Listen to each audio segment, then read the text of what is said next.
She thought she could humiliate anyone she wanted. That power gave her permission to look down on others. But she chose the wrong passenger. The woman she mocked wasn't just anyone. She was Dr. Maya Reynolds, a federal investigator for the FAA, and one report from her could end an entire career, or an entire airline. What began as a moment of arrogance at an airport gate soon became a national reckoning at 30,000 feet. This is the story of justice disguised as coincidence, of power meeting its mirror, and of a woman who learned that karma doesn't wait. It flies first class. The fluorescent lights of John F. Kennedy International Airport flickered like impatient eyes watching the endless river of travelers. It was 5:45 a.m. on a winter morning, and the air inside Terminal 8 was thick with exhaustion, coffee steam, and the static tension of human movement. Flight 29203 to Seattle. Liberty Airlines was already flashing boarding soon across the gate display. Maya Reynolds walked through the crowd with quiet precision, her black roller suitcase gliding silently behind her. To anyone else, she looked like a grad student heading home for the holidays, hair tied in a messy bun, worn Harvard hoodie, dark jeans, sneakers slightly scuffed. Unremarkable, invisible, just another face among thousands. But Maya Reynolds was far from ordinary. She was a senior investigator for the Federal Aviation Administration, specializing in compliance, passenger discrimination, and civil aviation law. Her mission today wasn't to relax in first class. It was to observe incognito the very people and systems she was tasked with holding accountable. To her, flying wasn't leisure. It was data. Every exchange, every delay, every raised voice told her something about the fragile machinery that held the skies together. She believed in rules, but even more in justice. The kind of justice that didn't come from loud speeches or courtroom applause, but from quiet, irrefutable evidence. The PA system crackled overhead. Liberty Airlines Flight 29203 to Seattle will begin boarding in 15 minutes. Maya looked up, eyes landing on the gate podium. Standing there like a general before her troops was the lead flight attendant, Victoria Hale. Impeccably dressed, early 40s, blonde hair lacquered into a perfect shell, makeup carved with precision. Her name tag gleamed under the LED light like a badge of authority. Maya recognized the type instantly. She'd written entire sections of FAA training about people like her employees who mistook control for leadership and procedure for power. Victoria was flipping through her manifest, glancing at passengers with an expression that oscillated between boredom and superiority. She corrected a teenage boy for standing too close to the boarding lane. She rolled her eyes at a couple struggling with a baby stroller. Her voice carried across the terminal sharp, unkind absolute. "Ma'am, the stroller has to be gate-checked. I don't care what the website says. I'm the final authority here." Maya observed quietly from a distance. Every tone, every phrase noted. FAA Code, Part 382, Section C, failure to accommodate passengers with small children. Victoria's assistant, a nervous young gate agent named Ellie, looked mortified but powerless. She smiled apologetically at passengers, while her boss barked orders like a traffic cop with a god complex. The first-class boarding call echoed through the speakers. "Now boarding our Liberty Elite and first-class passengers." Maya picked up her phone and stepped forward, joining the short line of business travelers and retirees. She carried no fancy purse, no designer luggage, just her government-issued carry-on. Still, the confidence in her step was unmistakable. Victoria's eyes found her immediately. They narrowed, scanned her sweatshirt, her sneakers, her skin. The look wasn't curiosity, it was judgment. When Maya reached the podium, Victoria raised her hand sharply, palm out. "Hold it. This line's for first class only." Her tone was loud enough for half the waiting area to hear. Maya offered a polite smile. Good morning. I'm in 1A. She raised her phone, the QR code glowing on the screen. Victoria didn't even glance at it. Sure you are, she said, the words dripping with mock sweetness. The economy line will be called shortly. Please step aside.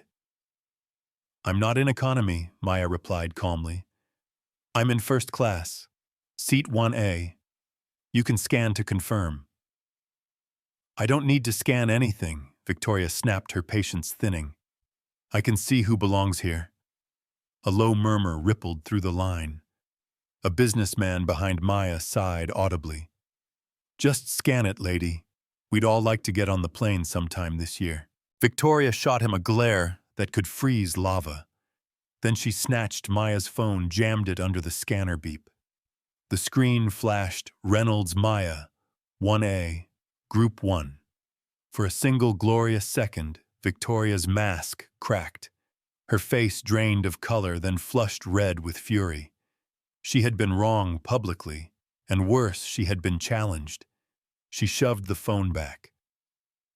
Fine, she hissed. Enjoy the free champagne.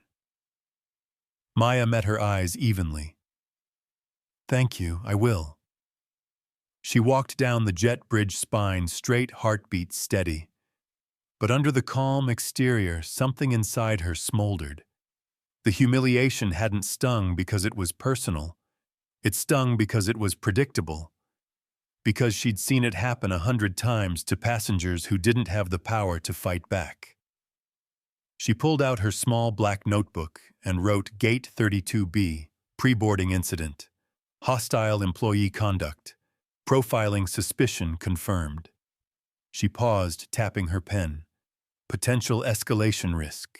The hum of the jet bridge filled the silence around her. Somewhere deep inside, a storm was forming, quiet but certain. And Maya knew with an almost chilling intuition that this flight would not end the way anyone expected. Because sometimes justice doesn't come from the courtroom. Sometimes it boards the plane unnoticed, wearing a hoodie and carrying a badge no one sees coming. How many times have we watched someone abuse their small slice of power, believing no one would ever hold them accountable? In this skybound story, karma has already booked a seat, and it's sitting in 1A. If you believe in justice, equality, and the power of standing up, stay with this story. Because the flight has only just begun, and not everyone will land safely. The low hum of the engines outside vibrated through the thin metal walls of the jet bridge as Maya stepped onto the aircraft.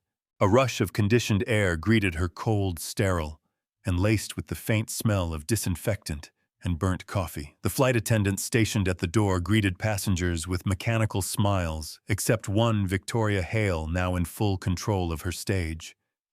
Her eyes flicked toward Maya the moment she entered.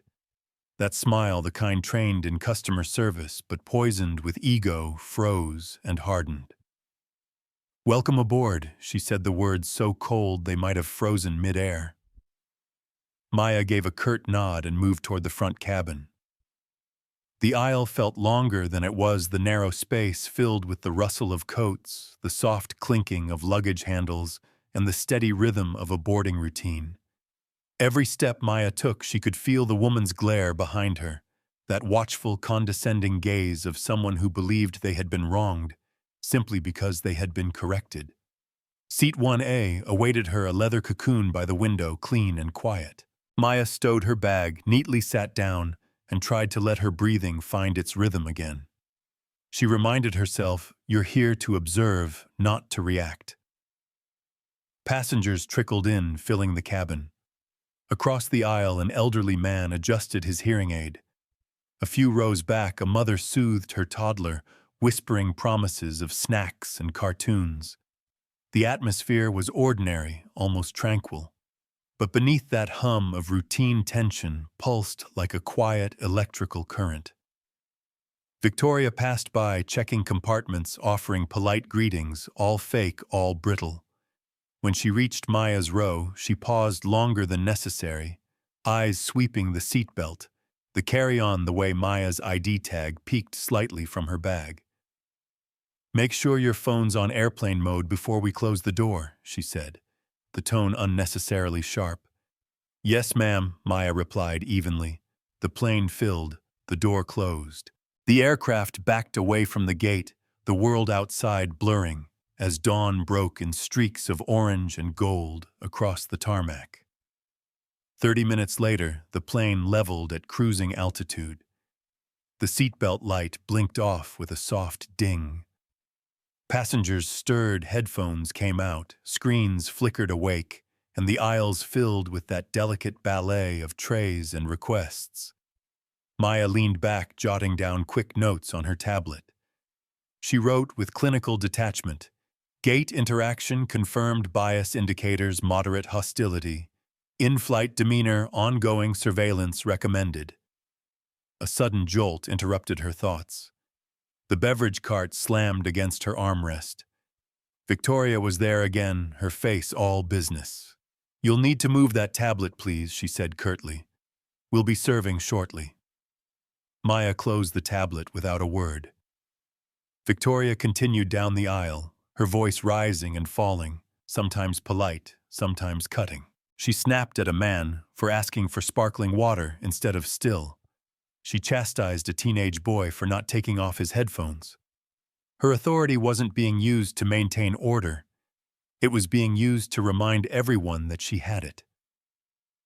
Maya watched in silence. She'd seen this pattern before an employee who turned procedure into punishment. The kind of person who believed rules existed to protect their pride. An hour later, as the plane settled into its mid-air monotony, Maya reached for the overhead bin to grab her noise-canceling headphones. Her roller bag was directly above her seat. She unbuckled, stood up, and quietly opened the latch. The voice came instantly. "Ma'am, you need to sit down now." Maya turned slightly. "The seatbelt sign isn't on. I just need to grab my—" "I gave you an instruction," Victoria said, her voice carrying down the aisle. Heads began to turn. "You'll sit down immediately." "I will as soon as I take my headphones." Victoria marched forward, her heels clicking like a gavel. "We're not going to delay this flight because you can't follow directions." "Sit down." The calm in Maya's face didn't falter, but inside her chest, something flared, that subtle blend of disbelief and controlled anger. "The door isn't open. The sign isn't lit. I'm not violating any safety procedure." "That's not for you to decide," Victoria hissed. "I am the lead flight attendant on this aircraft. My word is final." Passengers were watching now, an uncomfortable silence spreading through the cabin. The businessman from the gate, seated in 2C, frowned, his jaw tightening. Maya slowly lowered the headphones from the compartment, closed the bin, and faced her. "What's really the problem here, Ms. Hale?" "You're aggressive," Victoria shot back. "Too fast, too rehearsed. You've been non-compliant since the gate. You're making other passengers nervous." The accusation was so transparently manipulative that a few passengers shifted uneasily in their seats. Maya could feel their eyes' sympathy mixed with fear of involvement. "I'm not aggressive," Maya said, her tone flat, steady. "I'm a passenger retrieving my property." "You're creating a scene," Victoria barked. "If you can't behave appropriately, you'll be removed from this aircraft." The word "removed" hung heavy in the air. It wasn't about safety. It was about control. Removed for what Maya asked quietly. For existing outside your assumptions, that line landed like a crack of thunder. Victoria's jaw twitched, her nostrils flared. For a heartbeat, the facade of professionalism slipped, revealing the raw arrogance underneath. "That's it," she snapped. "You're done. Sit down or I'll have security meet us the moment we land." But that wasn't enough for her ego. She leaned closer, whispering, "You people always think you can play the victim." Maya's eyes darkened. "What did you just say?" "You heard me," Victoria sneered. Now sit down before I have the captain remove you." The businessman from 2C stood abruptly. "That's enough," he said firmly. "She hasn't done a thing wrong. You're harassing her." "Sir, sit down," Victoria barked, spinning on him. "This doesn't concern you." "The hell it doesn't," he muttered, shaking his head. Victoria turned back to Maya, trembling with fury. "Get your bag. You're off this flight." Maya didn't move. Instead, her expression shifted, calm, dissolving into something colder, sharper. The quiet authority of someone who had stopped observing and decided to act. "Do not touch me," Maya said, her voice low and lethal. "And do not raise your hand toward me again." The air pressure in the cabin seemed to change. The passengers could feel it, that subtle shift in dominance, the crack in the balance of power. Victoria stepped back, flustered, but still defiant. "Captain," she called toward the cockpit. "I have an unstable passenger here. I need her removed immediately." The cockpit door opened. Captain Robert Harris, a tired man in his 50s, looked out, irritation already in his face. "What's the problem? This woman," Victoria pointed, "has been argumentative, non-compliant, and now she's threatening me. I don't feel safe." Captain Harris glanced between them, one calm, one seething. He sighed, the sound of a man who just wanted to get to Seattle without a report on his desk. "Ma'am," he said to Maya, "can you please just take your seat? We're about to start descent soon." Maya looked at him, then at Victoria, whose smirk was returning. "Captain," she said quietly, "you're making a decision based solely on your crew's word without evidence." "Ma'am, I don't want to argue."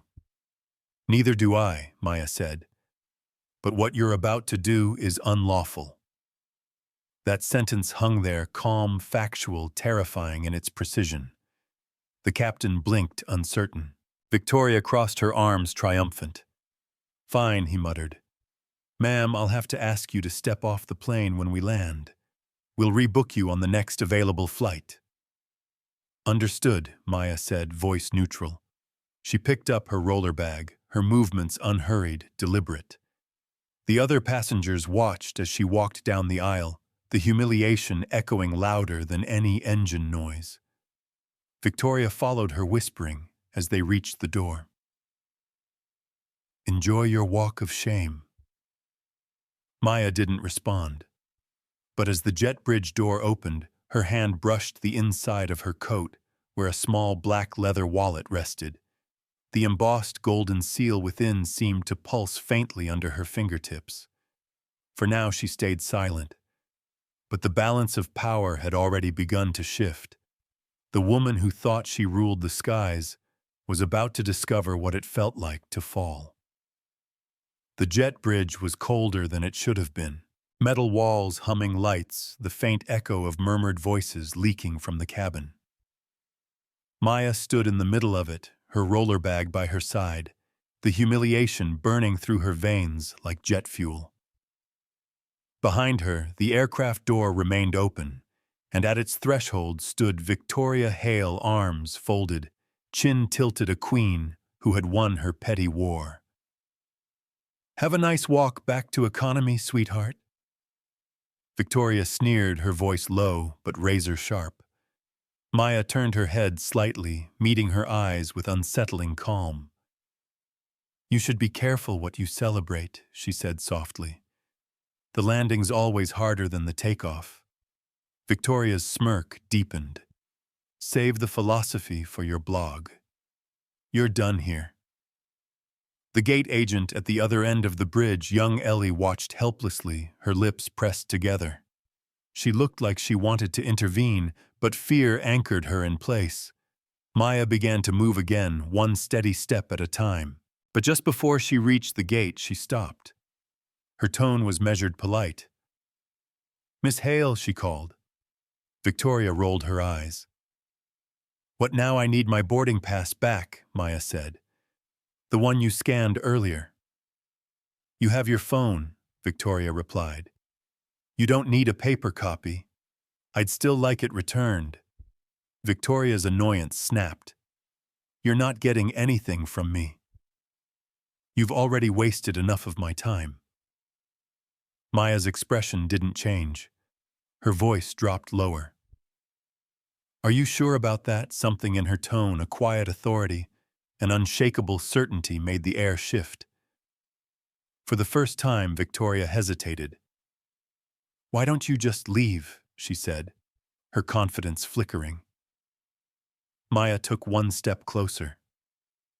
Because I'm giving you a chance to undo what you've just done, to walk away with some dignity intact. Victoria laughed, sharp, humorless. You're insane. I don't owe you anything. Maya tilted her head. Then at least return the paper pass. I printed it this morning. You didn't print anything. I did, Maya said evenly. You took it at the gate, remember? You might want to check your memory before I report your conduct. Victoria's face tightened. You think you can intimidate me? You're nothing. She glanced down, noticing a folded stub of paper peeking from Maya's hoodie pocket, a decoy planted for this very moment. Her anger detonated. You want your damn ticket? She snapped, lunging forward. Here! She snatched the paper, ripped it in half. Here's your ticket, she shouted again, tearing it into quarters. Here's another. The sound of paper shredding echoed in the narrow tunnel. She tore it into eighths pieces, fluttering to the ground like snow. Now you don't have one. Silence. The sound of her own breathing filled the space, harsh, uneven. Her victory was ugly, feral. Then Maya smiled. It wasn't the smile of someone beaten. It was calm, controlled, and deeply, chillingly certain. Thank you, Miss Hale, she said quietly. You've just made my job infinitely easier. Victoria frowned, confused. Your job? Maya reached into her jacket, her movements deliberate, unhurried. From her inner pocket, she drew a small black leather wallet. It unfolded with a snap.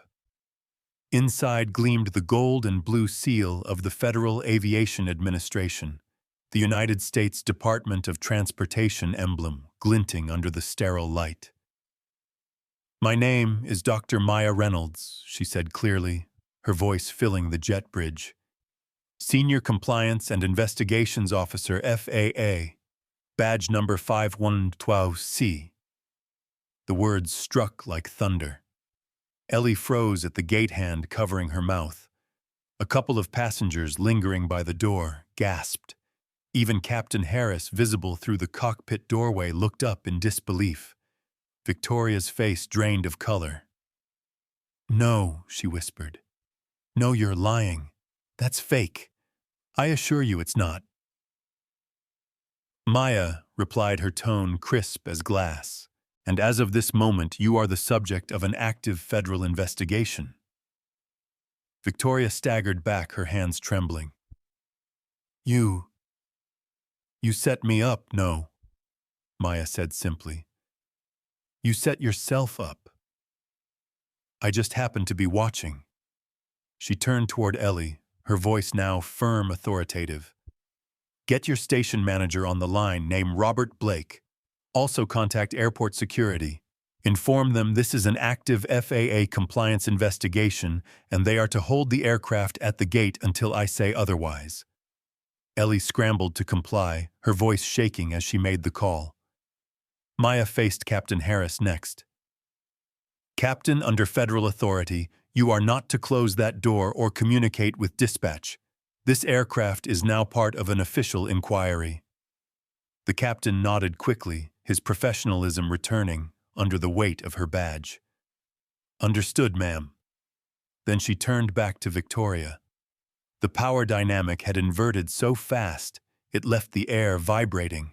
The woman who had strutted with unchecked arrogance was now cornered prey. Miss Hale, Maya said quietly, anything you say or do from this point forward can and will be included In my report to the FAA, the Department of Transportation, and depending on the findings, the Department of Justice. Victoria's mouth opened and closed, searching for words that wouldn't come. In the last 30 minutes, Maya continued, her voice calm and surgical. You've committed multiple violations: unlawful denial of boarding, passenger harassment, failure to accommodate, and now destruction of a legal travel document. That last one, she added softly, is federal property. A sharp click echoed as the jet bridge door opened again. 2 uniformed airport police officers stepped in, followed by a sweating man in a Liberty Airlines badge, Robert Blake, the station manager. "What's going on here?" he demanded, looking from Maya to Victoria. "We got a call about the FAA." He stopped mid-sentence as he saw the badge. His posture shifted instantly from authority to apology. "Officer Reynolds," he said, his voice now tight, deferential. I wasn't aware." "I imagine you weren't." Maya interrupted, her tone steady. "But you will be now." She gestured to Victoria.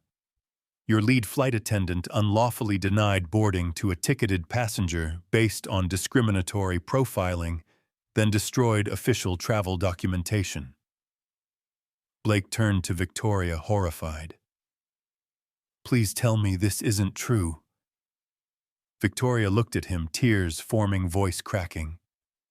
She tricked me. She didn't say who she was." "I'm not required to," Maya said coldly. "My work depends on seeing authentic behavior. And yours, Miss Hale, has been very authentic." The officers stepped forward. "Ma'am," one said to Victoria, "we need you to come with us. You're not under arrest, but you will be detained for questioning." Victoria's composure shattered. She took a step back, voice trembling. "Please, no. I didn't mean I was just—" "You were just what Maya asked," eyes narrowing. "Angry, prejudiced, entitled." "I was doing my job, no," Maya said softly. "You were abusing it." Victoria's face crumpled. "Please, I have a mortgage, a cat." This isn't about your cat," Maya replied. "It's about the law." Tears spilled down Victoria's cheeks as the officers gently took her by the arms. Her sobs echoed through the narrow corridor. "I'm not racist, I'm not!" Maya said nothing. She simply watched as the woman was led away, the sound of her cries fading with every step. Robert Blake looked shaken. "Officer Reynolds, please, can we handle this internally? She's one of our longest-serving employees. We'll take immediate action, suspension." Maya cut him off with a sharp look. "You'll do nothing until I say so. This gate, this flight, this entire terminal are under FAA review." Blake swallowed hard. "Understood." Maya exhaled slowly. The adrenaline still coursed through her, but her voice remained calm. "Prepare your office," she said. "I'll need the full personnel file of Victoria Hale and every internal complaint filed at this station in the last 12 months." As Blake hurried off, she bent down and gathered the shredded pieces of paper from the floor, the remains of her boarding pass. She held them carefully in her palm like forensic evidence. The edges fluttered slightly as the jet bridge air vent blew cold air through the silence. This, she murmured under her breath, wasn't just a ticket. It was the first domino in a fall that would shake an entire company. The Liberty Airlines operations office at Seattle-Tacoma International was a dull gray box of corporate indifference. The walls were lined with faded motivational posters, words like integrity and excellence printed above photos of clouds and airplanes. It smelled faintly of burnt coffee and stress. Inside the small glass-walled conference room, Robert Blake, the station manager, sat sweating through his shirt. Across from him sat Dr. Maya Reynolds, now in her professional skin hair, tied neatly, FAA badge clipped to her lapel laptop, open and recording. She didn't need to raise her voice. Her authority radiated in the quiet, precise way she arranged her notes. To Blake's left sat Ellie Parker, the young gate agent. Her hands trembled around a paper cup of water. She looked pale, exhausted, but determined. At the far end of the table, a speakerphone glowed red, connected to Liberty's corporate counsel, Martin Shaw, and regional VP of Operations, Linda Chen, both calling from the airline's headquarters in Dallas. The atmosphere was suffocating, the kind of silence that made even the hum of the air conditioner sound like a heartbeat. "Let's begin," Maya said, tapping a key. The faint click of the audio recorder filled the air. "This interview is being recorded for the Federal Aviation Administration case number 47A2221. Subject employee misconduct and compliance violations aboard Liberty Airlines Flight 22203, JFK to Seattle." Blake swallowed hard. "Officer Reynolds, before we start, on behalf of Liberty Airlines, I'd like to apologize." "This isn't about apologies," Maya interrupted softly. "It's about accountability." The words landed like a gavel. On the speaker, Martin Shaw's voice came through oily but cautious. "Officer Reynolds, we're fully cooperating. Miss Hale's conduct was completely unacceptable. She's been suspended pending termination. We're prepared to make this right." Maya's eyes didn't lift from her screen. "You think this is about one flight attendant?" There was a pause. Shaw tried again, a nervous chuckle creeping in. "I assume this is an isolated—" She finally looked up, so as sharp as glass. "It's systemic." Ellie shifted in her chair. Blake exhaled audibly. "I have reviewed Ms. Hale's employee file." Maya continued. "Not a single documented complaint in 12 years. Not one. Is that correct, Mr. Blake?" Blake nodded weakly. "That's correct." And yet Maya said, turning to Ellie, "You filed 2 internal complaints against her in the last 6 months, didn't you?" Ellie's voice was soft but steady. "Yes, ma'am. I did." "What were they about?" Ellie hesitated, glancing at her manager, then back at Maya. She targeted passengers, especially people of color. I've seen her make them wait longer, deny upgrades, even spill drinks on them. She calls the JFK route the ghetto line." Blake's face went white. "Ellie," he said quickly, "we don't need to exaggerate." "I'm not exaggerating," she said, her voice rising. "You told me to let it go. Twice. You said Karen was senior staff. You said it was a personality conflict." Maya leaned forward. "Is that true, Mr. Blake?" He looked cornered. I wanted to handle it internally. She was a strong performer. Customers liked her. She was efficient," Maya said. The word dripped with irony. "She humiliated passengers in public, denied federal protections to a mother with a stroller, and racially profiled a ticketed traveler. That's not efficiency. That's negligence." Shaw cleared his throat through the phone. "Officer Reynolds, I think we can all agree there were management oversights. Oversights don't shred documents," Mr. Shaw, Maya said. "They don't assault passengers, and they don't lie to captains to have people removed." Silence. Even the line on the speakerphone crackled faintly, as if afraid to breathe. Linda Chen spoke for the first time, her voice weary but direct. "What do you need from us, Officer Reynolds?" "I need transparency," Maya said. "Every discrimination complaint filed at this station for the past 24 months. Every internal HR report mentioning Ms. Hale. Every deleted email thread between her and her superiors. And I need them by tomorrow morning." Blake stared at her, stunned. "That's hundreds of documents. Then you'd better start printing." Maya rose and began to pace slowly around the table. Mr. Blake, you didn't just fail your passengers, you failed your staff. Miss Parker here tried to do the right thing, and you silenced her. You taught her that speaking up was more dangerous than staying quiet. Ellie looked down, tears threatening, but held back. Martin Shaw sighed audibly through the phone. We understand the gravity of this situation. Liberty Airlines is prepared to offer full cooperation and settle any fines. Maya stopped pacing. You don't get to decide what this costs. The FAA will. Blake's phone buzzed on the table. He ignored it. Sweat trickled down his temple. Maya continued, voice low, steady, lethal. What happened at Gate 32B this morning wasn't a bad day or a misunderstanding. It was a pattern. And your company built the environment that allowed it. She stopped beside Ellie. Miss Parker, she said, her tone softening.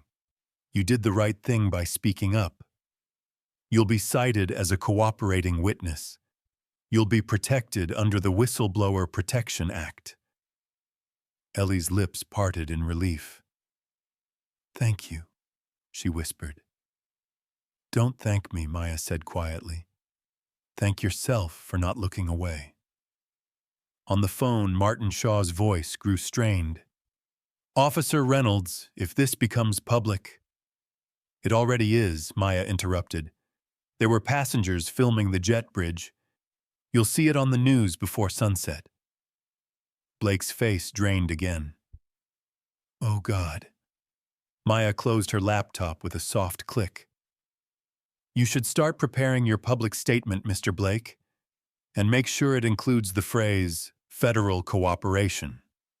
The FAA appreciates honesty. She walked toward the door. This is only the beginning. Outside the glass wall, the hallway buzzed with quiet panic, employees whispering, phones ringing, the hum of rumor spreading faster than air traffic. Maya moved through it like a storm in human form, controlled, focused, unstoppable. By the time she reached the terminal concourse, the first report was already breaking on social media. Passenger in first class claims racial profiling by Liberty Airlines flight crew. FAA investigation underway. Within an hour, it would be national news. By morning, Liberty's stock would dip 5 points. And by the end of the week, the airline would be fighting for its reputation in every court that mattered public opinion and federal law. Maya stepped outside into the crisp Seattle air. Planes lifted and roared above her, vanishing into the clouds. Her reflection shimmered faintly in the terminal glass, the faintest trace of weariness under her calm expression. It wasn't victory she felt. It was the beginning of something larger, a reckoning, that no one at Liberty Airlines was prepared for. And somewhere deep down under the layers of professionalism and fury, she felt a flicker of something else, sadness. Because she knew the system she was dismantling wasn't built by monsters. It was built by people who thought silence was safety. She adjusted her coat, looked up at the sky streaked with contrails, and whispered to no one. Not anymore. By the time the sun rose over Dallas, the news had already detonated across the country. The video from Gate 32B, recorded by a passenger's phone, had gone viral overnight. It showed every second of the confrontation, Victoria Hale's sneer, the raised voice the moment the boarding pass was ripped to shreds, and finally Dr. Maya Reynolds revealing her FAA badge with the cold authority of federal justice. The clip spread faster than turbulence. Morning news anchors replayed it between commercials, hashtags trended across every platform. Flight of Justice. Liberty scandal. Comment sections filled with outrage, disbelief, and a deep collective anger that something like this could still happen in 2025. Inside the marble and glass headquarters of Liberty Airlines in Dallas, a storm was gathering. The boardroom on the 22nd floor was crowded with executives, lawyers, PR officers, crisis managers, all talking at once, their voices overlapping in panic. In the center of it all sat Linda Chen, the new regional VP, pale and exhausted, clutching a tablet that displayed the FAA's official notice, Investigation Initiated Discrimination and Passenger Rights Violations. When the double doors opened, silence dropped like a curtain. Dr. Maya Reynolds stepped in, escorted by two FAA legal advisors. She wore a dark navy suit, her expression unreadable, her steps measured. "Good morning," she said. "Let's not waste time pretending this is a misunderstanding." The company's chief legal counsel, Martin Shaw, rose halfway from his seat. "Officer Reynolds." "Dr. Reynolds, thank you for coming. We were hoping to discuss terms of cooperation." "I'm not here for terms." Maya interrupted. "I'm here for facts." She placed a thick folder on the table. "This is my preliminary report. It includes audio, video, and witness testimony from Flight 22203 and prior incidents involving your staff at JFK and Seattle." The executives exchanged nervous glances. The CFO reached for a glass of water, his hand trembling slightly. Linda tried to sound composed. "Officer Reynolds, we're prepared to accept full responsibility for Ms. Hale's actions. She's been terminated. We're willing to cooperate fully." Maya's gaze cut through her. "This isn't about one employee. It's about an entire chain of negligence. You ignored complaints. You buried reports. You incentivized speed and customer metrics over lawful treatment of passengers." She opened the folder. "In the last 2 years, your HR division received 11 documented complaints of discriminatory conduct by flight or gate staff. 5 were filed by your own employees. None of them resulted in disciplinary action." Martin Shaw spoke again, voice tight. "We handled those internally." "That's the problem," Maya said. "You handled them internally until someone finally made it external." She leaned forward slightly. "Let me be clear. The FAA doesn't handle this kind of violation with apologies. It handles it with audits, suspensions, and federal penalties." The words hung heavy in the sterile boardroom air. Linda Chen rubbed her temples. "What exactly are you recommending?" "A full compliance audit," Maya said. "Company-wide. Every route, every base, every employee interaction with passengers. We're going through everything." "And the penalty?" the CFO asked quietly. Maya's tone didn't waver. $25 million in fines for violations of the Air Carrier Access Act, plus a 5-year consent decree placing Liberty Airlines under FAA supervision. All hiring, training, and passenger complaint procedures will be monitored by a federal auditor, effective immediately." Someone cursed under their breath. Another slammed a folder shut. Linda looked up, eyes flashing with disbelief. "You're grounding us." "I'm saving you from being shut down," Maya replied coldly. "This is your only lifeline." The room was silent except for the faint hum of the air conditioning. Finally, Martin Shaw spoke again, this time carefully measured. "And who exactly will be leading this oversight?" Maya met his gaze. "I will." That landed like a thunderclap. The lawyer blinked. "I've been appointed by the Department of Transportation to serve as federal liaison and compliance supervisor for your reformation program, effective immediately." She let that sink in, then added, "Congratulations. You now work for me." The meeting disbanded in quiet chaos. Phones buzzed, whispers followed her as she left the room. But Maya didn't slow. She'd seen this before, corporate panic disguised as humility. They were already calculating how to spin it, how to protect their stock. They weren't afraid of guilt. They were afraid of exposure. As she walked down the polished corridor, Linda Chen hurried after her. Dr. Reynolds, she called breathless. Please, between us, I just started this position 3 months ago. The culture here, it's rotten. I've been trying to change it. Maya stopped. Then change it, she said simply. Linda hesitated. You make it sound easy. It's not. But now you don't have a choice. They stared at each other for a long moment, two women standing on opposite sides of a crumbling system. Then Maya turned and walked away, her footsteps echoing against the marble floors.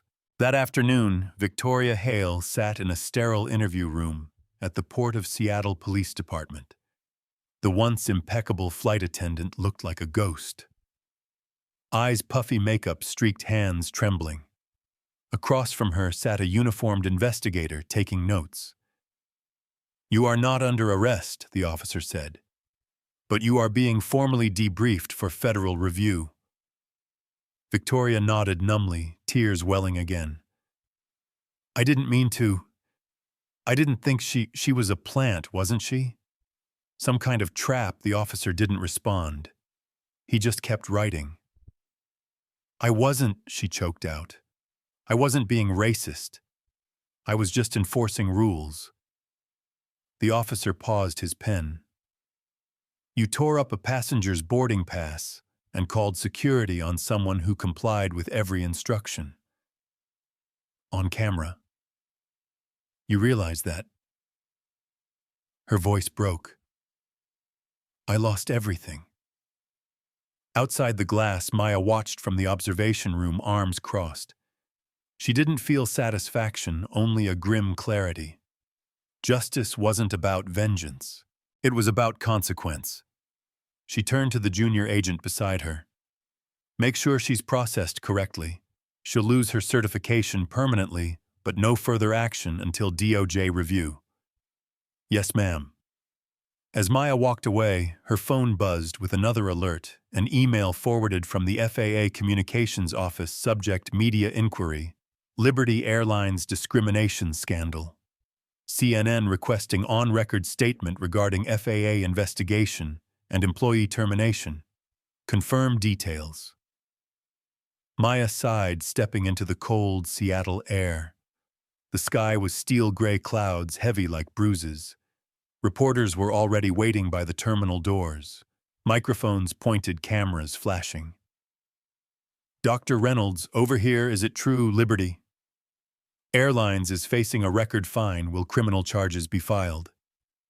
Do you consider this justice, Sue? She stopped for just a moment, eyes scanning the sea of cameras.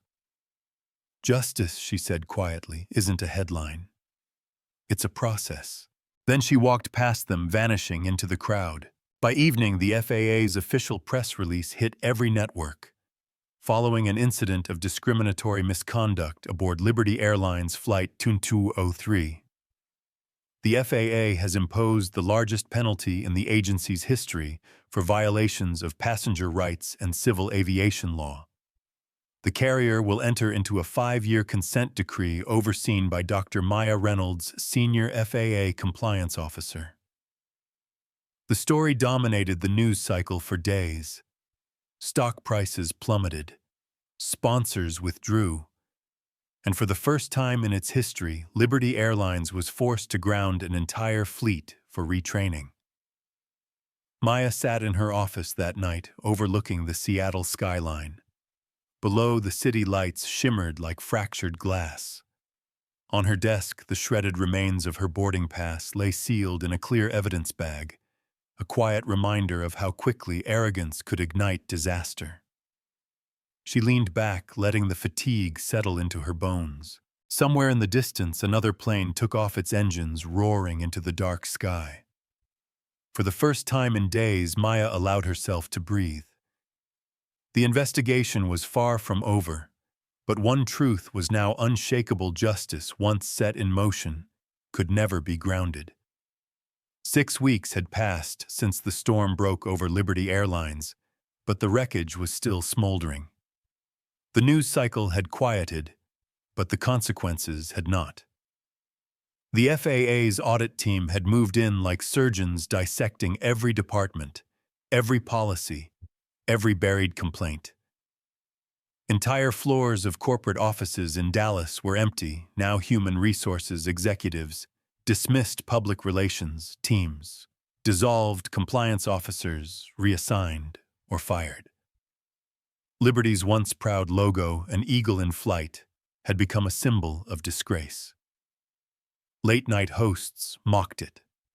The company's stock chart looked like a nosedive frozen midair.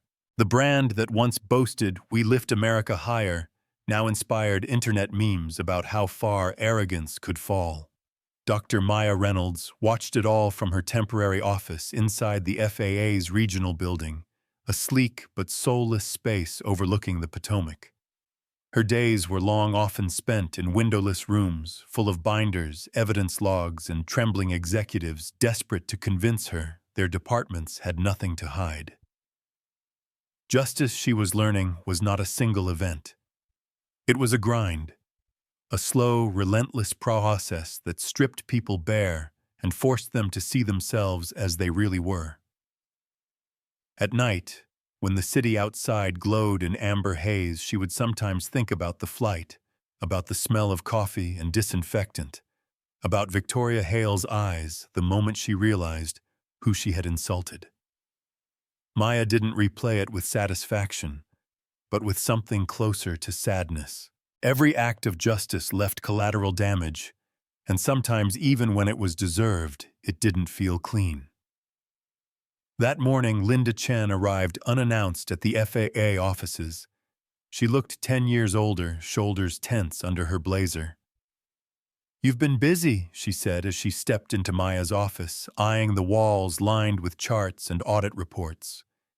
Maya didn't look up from her screen. That's what happens when a corporation breaks every rule in the book. Linda sighed and took a seat. "We're cooperating. We've replaced the entire senior management. We're rewriting the training manuals. But morale is collapsing. Our pilots are leaving. The union's threatening a walkout." "Good," Maya said simply. "That means you're feeling what your passengers felt for years, powerless." Linda exhaled sharply, frustrated. "You make it sound like you want us to fail." "I want you to rebuild," Maya said, finally meeting her eyes. "But you can't rebuild something that's still pretending it wasn't broken." For a long moment, neither woman spoke. Then Linda said quietly, "Victoria Hale called me last week." Maya stilled. "That's impossible. She's barred from contacting anyone affiliated with Liberty." "She called my personal phone," Linda said. "I didn't even realize who it was until she started talking. She was different. Broken, maybe. Said she wanted to apologize to you." Maya's gaze hardened. "I don't need her apology. She said she lost everything. Her license, her condo, her savings. She's living in a small apartment in Bakersfield, working part-time at a diner. She wanted to tell you that she understood now." Maya leaned back in her chair, expression unreadable. "Understanding doesn't erase harm." "No," Linda admitted, "but it's a start." Maya turned to the window. Below, the traffic along the parkway moved like veins of light. "Tell her to stay out of the skies," she said finally. "That's all I care about." 3 days later, Maya was in Dallas for a quarterly compliance hearing. The boardroom was the same one she had walked into weeks ago, but the people were different. Gone were the polished men in tailored suits. The new leadership looked smaller, humbled, almost afraid of their own power. As she took her seat, Linda began the meeting. "Our retraining program is underway. We've hired third-party auditors. Complaints are now routed through an independent ethics hotline monitored by the FAA." Maya flipped through the packet before her. "Progress noted," she said. "But words on paper don't rebuild trust. Only actions do." An awkward silence followed. Finally, one of the younger executives spoke up. We know that, Dr. Reynolds. We're trying to change the culture. But the staff, they hate us. They call it the Reynolds regime. Maya didn't flinch. Good. Fear isn't the worst motivator, complacency is. The man looked away, chastened. After the meeting, as the executives filed out, Linda lingered. You've become something of a legend here, she said. Half the company thinks you're a monster. The other half thinks you're a savior. I'm neither, Maya replied. I'm an auditor. Linda smiled faintly. You're more than that, and you know it. Maya didn't answer. She was already packing her files, preparing to leave for the airport. That evening, she stopped at a quiet diner off the highway outside Dallas. The kind of place with faded booths humming neon lights and coffee that had been burning for hours.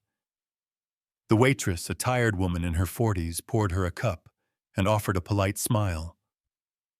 It took Maya a moment to realize who she was.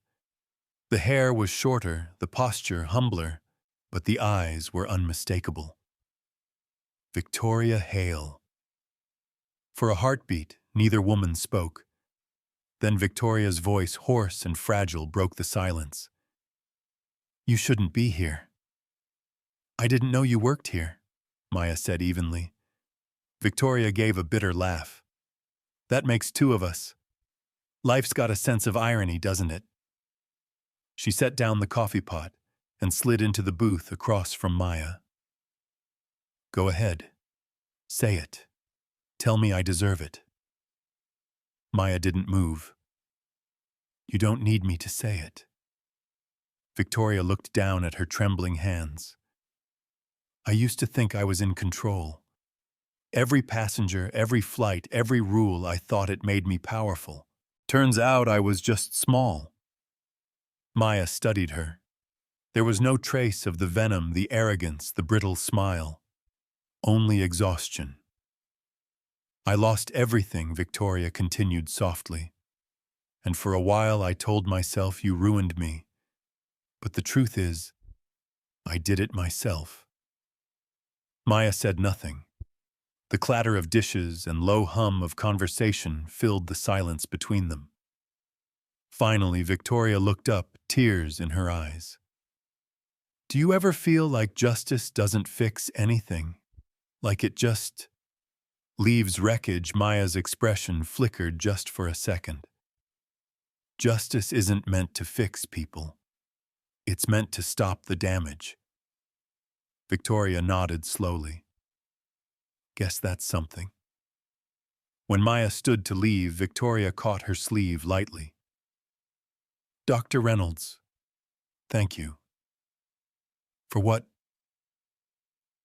For making me face who I really was.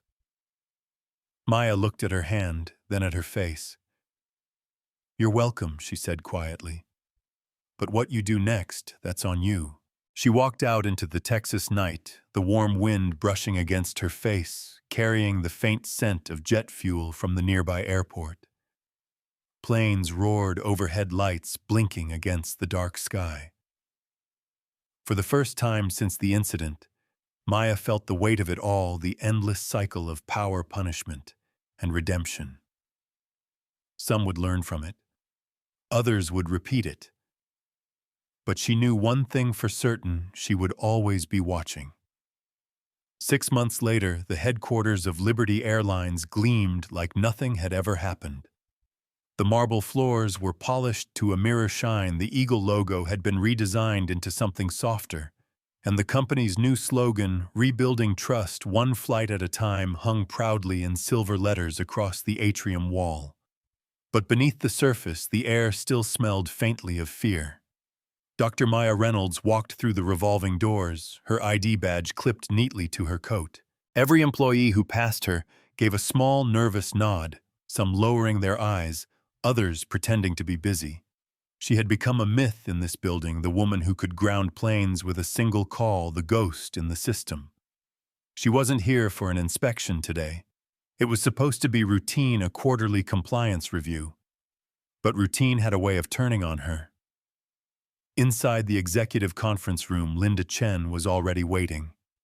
Her suit was immaculate, but her eyes told another story, one of fatigue and quiet desperation. "Dr. Reynolds," she greeted, managing a tired smile. "We've made progress. The FAA's training requirements are being implemented across all hubs. Our new conduct program starts next week." Maya nodded, flipping through the binder Linda handed her. "The paperwork looks clean. The real question is, does the culture match it?" Linda hesitated. "We're trying, but rebuilding trust is harder than rewriting a manual." Before Maya could respond, a knock interrupted them. A young assistant poked her head in, visibly tense. "Ms. Chen, they're requesting your presence in the lobby. It's urgent." Linda frowned. "What is it?" The assistant hesitated. "It's a pilot. She's here to sign her reinstatement paperwork. She says HR cleared it this morning." "Handle it yourself," Linda said, waving it off. "She insisted on seeing you personally," the assistant replied. "Her name's Captain Hale." The air in the room changed. Maya looked up slowly. "What did you say?" The assistant swallowed. "Captain Victoria Hale. She's joining our new regional fleet. Her credentials were verified by the system." Linda's face went pale. "That's impossible. Her FAA certification was revoked." Maya closed the binder, her pulse quickening. "Show me." They moved down the corridor, the clicking of Maya's heels echoing off the glass walls. At the end of the hall in the sunlit lobby, a familiar figure stood in front of the reception desk. Blonde hair tied back tightly. Uniform crisp, 4 golden stripes gleaming on her shoulders. Captain Victoria Hale. For a heartbeat, no one spoke. The hum of conversation in the lobby seemed to vanish into static. When she turned, her smile was subtle and poisonous. "Dr. Reynolds," she said softly. "It's been a while." Linda's voice broke the silence. "What the hell are you doing here?" Victoria adjusted her cap. "Returning to work. I'm fully licensed and cleared by the FAA database. Passed my psych evaluation. Clean record." Maya stepped closer, her tone razor sharp. "Your record was supposed to be sealed under the terms of your disqualification. You were permanently barred from service." Victoria's eyes glittered with satisfaction. "Barred as a flight attendant, yes. But my commercial pilot's license was never revoked. I had it for years, quietly renewed. When your lovely new diversity hiring algorithm went live, it didn't check for my history, because by your design, it's blind to identity." Maya's breath caught. Her system, the very reform she'd helped implement, designed to eliminate human bias, had become the loophole that brought Victoria back. Linda's jaw tightened. "You manipulated the system." "I used it," Victoria corrected. "Isn't that what reform's about?" A second chance. Maya studied her, every muscle in her body coiled. "You think this is redemption?" Victoria's smirk deepened. "Redemption, no. This is irony." She stepped forward, her voice low enough that only Maya could hear. "You tried to destroy me. Took my life apart piece by piece, but now—" She gestured toward her uniform, the polished wings on her chest. "I'm the one in command again." The words landed like a strike. Maya could feel Linda's stunned silence beside her, the growing unease of the onlookers who sensed something electric in the air. She forced her voice to stay level. "You're unfit to operate any aircraft. I'll have this corrected immediately." Victoria tilted her head, amused. "You can try. But you'll be fighting your own system, your own reforms. No gender, no race, no bias, remember. That's what you wanted. The algorithm doesn't see me as a disgraced employee. It sees me as qualified." Her smile sharpened. And it loves qualified. Maya stepped closer, her voice dropping to steel. If you think for 1 second you'll step into a cockpit, you're mistaken. Victoria's eyes flickered with something darker rage, tightly caged by composure. You've had your justice, Dr. Reynolds. Now it's my turn. You may monitor the skies, but I control the plane. For a long moment, the two women stood locked in silence, past and present, colliding like a collision course waiting to happen. Then Victoria turned sharply toward the elevator. If you'll excuse me, I have a pre-flight briefing. Seattle of all places. Poetic, isn't it? As the elevator doors slid shut behind her, Maya's reflection stared back at her in the glass, steady on the outside. But inside, something was unraveling. Linda exhaled shakily. How did she get through? Maya's voice was low-controlled. The system was built to remove bias, not to detect madness. She turned on her heel, heading back toward her office. Get me a terminal map. Find out what flight she's assigned to. Linda followed, heart racing. What are you going to do? Stop her, Maya said. Before she flies again. 2 hours later, Maya sat alone in the FAA's Secure Operations Suite. Screens glowed before her, displaying Liberty Airlines flight schedules, certification logs, and clearance statuses. Her fingers moved swiftly across the keyboard, searching for Hale's file. There it was, Victoria Hale, Captain Liberty Regional Fleet. Flight 1440, Dallas to LaGuardia. Boarding in 22 minutes. Maya's stomach turned cold. She grabbed her phone and dialed. This is Dr. Reynolds. Get me the National Transportation Safety Board Director Thomas King, Priority Channel. A pause, then a man's voice answered. Maya, what's going on, Tom? Listen to me carefully, she said. I have a right of command emergency. Pilot in command for Liberty 1440. Captain Victoria Hale is medically and psychologically unfit. She just issued a verbal threat. King's tone sharpened. How credible, firsthand, Maya said. She told me she controls the plane. It's not metaphorical. Christ. There was a flurry of sound on the other end. All right, I'll ground her immediately. I'm flagging her license and dispatching security to the gate. No, Maya interrupted. Not yet. Maya, she's going to want to prove herself. Let her walk to that cockpit. Let her believe she's won.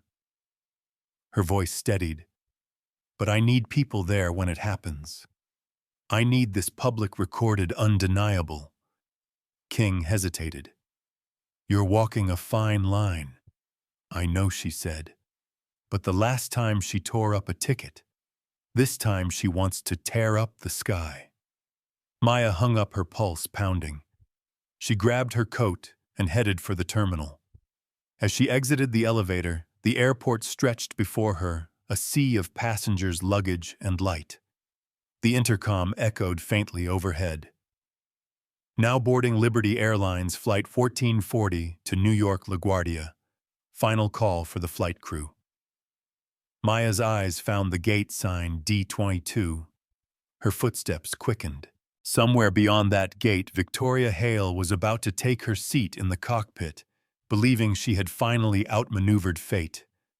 But Maya Reynolds was already moving to meet her, and fate, like justice, was never late for its boarding call. The Dallas terminal pulsed with the kind of uneasy calm that always precedes disaster. Overhead, the announcement board blinked, reflecting in the glass walls, like a warning no one could yet read. Liberty Airlines Flight 1440, boarding. The passengers moved in clusters, unaware that a storm was building just beyond their gate. Dr. Maya Reynolds walked briskly through the concourse, her phone pressed to her ear, her eyes sharp. Tom, confirm visual on Hale, she said, her voice low. Confirmed, replied Director Thomas King from the NTSB. She's in uniform already through crew security. We've got plainclothes marshals shadowing her. We can pull her before she enters the cockpit." "Not yet," Maya said, cutting across his words. "Let her board. We need this airtight. If she's stopped too early, she'll spin it as harassment." "She's baiting us."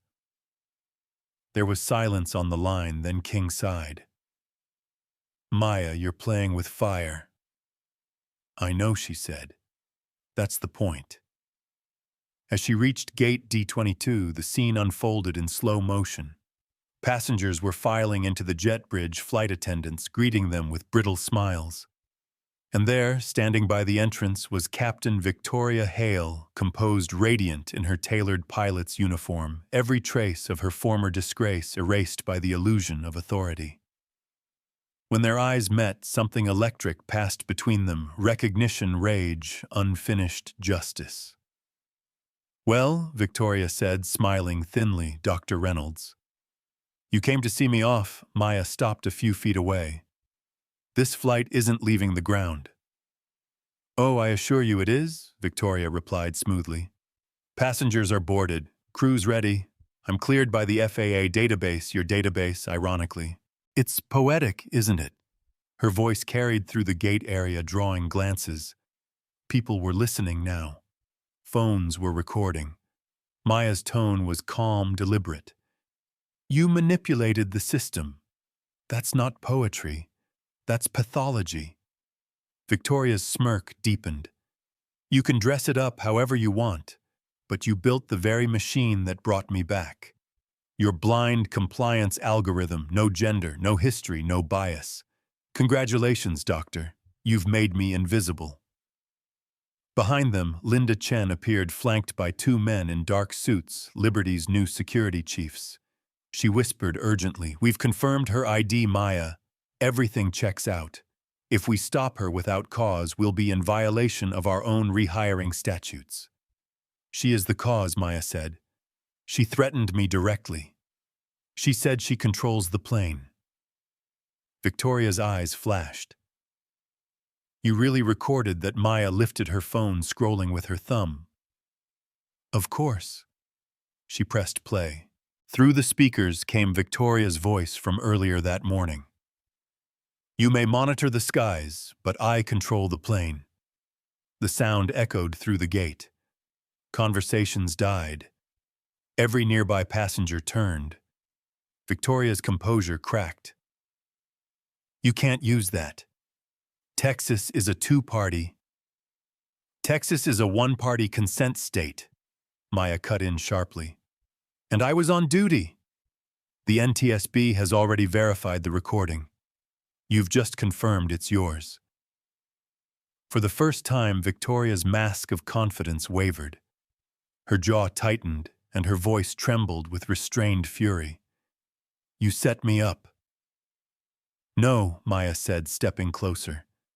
"You did this to yourself. You built your own trap, one lie at a time." Linda gave a signal. The two security chiefs moved forward quietly, positioning themselves on either side of Victoria. The surrounding passengers began to realize what they were witnessing, an unfolding reckoning in real time. Captain Hale, one of the guards, said firmly, "You are being relieved of command, effective immediately by order of the FAA and the National Transportation Safety Board." Victoria's face drained of color. "You can't do this." "It's already done," Maya said. "You're a danger to everyone here." Victoria's composure finally shattered. "You think this ends with me," she hissed. "You ruined my life. You humiliated me, and you think you can just walk away. You think people like you are untouchable." Her voice was rising, hysterical now. "You destroy careers, families, reputations, and call it justice. You're no savior, Maya. You're a machine." Maya didn't answer. Her silence was colder than words. When Victoria lunged, it happened fast. She moved toward the cockpit door, desperate, as if control of the plane could still save her. But the security officers intercepted her mid-step, grabbing her arms before she could reach the threshold. "Let me go," she screamed, thrashing violently. "I am the captain. I am in command." "You're a passenger now," one of the guards said grimly. They zip-tied her wrists as she continued to struggle. Her shouts echoing down the jet bridge. Dozens of phones were filming. The image would be everywhere by morning, the disgraced pilot dragged from her own flight uniform, immaculate expression feral. As they led her away, Victoria turned her head toward Maya one last time. Her voice cracked, half fury, half despair. "You can't erase me. You think this is justice, but it's revenge." Maya's expression didn't change. "No," she said quietly. "This is consequence." The words followed Victoria down the corridor as she disappeared into the custody of waiting officers. Hours later, the airport had returned to its normal hum, but the air still carried the ghost of the chaos. In a quiet observation room overlooking the runway, Maya stood beside Director King. The sun was setting beyond the horizon, painting the sky in muted orange. "She's being processed," King said. "Federal custody. The DOJ will handle the charges: interference, endangerment, falsification of credentials. It's not a short list." Maya nodded, eyes distant. "What about her license? Revoked. Permanently this time. There's no coming back from this." She exhaled slowly. There shouldn't have been a first time. King studied her for a moment. "You saved a plane today. Maybe more than one." "It doesn't feel like saving," Maya murmured. "It feels like closure, and not the good kind." King nodded thoughtfully. "Justice rarely feels good, but it's necessary." As he left, Maya remained by the glass, watching the planes taxi below. She thought of Victoria, once powerful, now confined, of the passengers who would board flights tomorrow without ever knowing how close they'd come to danger, and of the system that could rebuild itself stronger or fail again in silence. The intercom crackled overhead. "Liberty Airlines flight 1440 to LaGuardia has been delayed indefinitely." Maya almost smiled at the irony. 3 months later, Liberty Airlines held its first press conference under the FAA's new oversight directive. Cameras flashed as Linda Chen stepped up to the podium, announcing a new era of transparency, ethics, and accountability. Behind her on the stage sat Maya Reynolds, silent, observant, her presence enough to keep the truth tethered to the room. When the reporters asked about the Hale incident, Linda didn't evade. "What happened on Flight 1440, she said firmly, was not an accident. It was a failure of vigilance.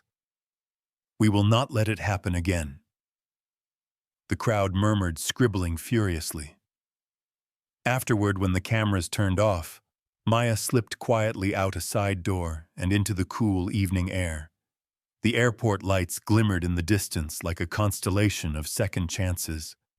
For a long while, she just stood there, listening to the faint roar of engines rising into the night. Each takeoff sounded like a heartbeat, restarting one that had nearly stopped for good. In her mind, she replayed Victoria's last words. "You think this is justice, but it's revenge." She let them linger in the quiet.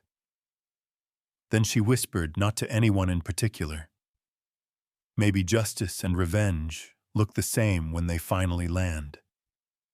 Above her, a jet lifted through the clouds, its lights cutting through the dark. The sky was clear again, and for the first time in months, Dr. Maya Reynolds allowed herself to breathe.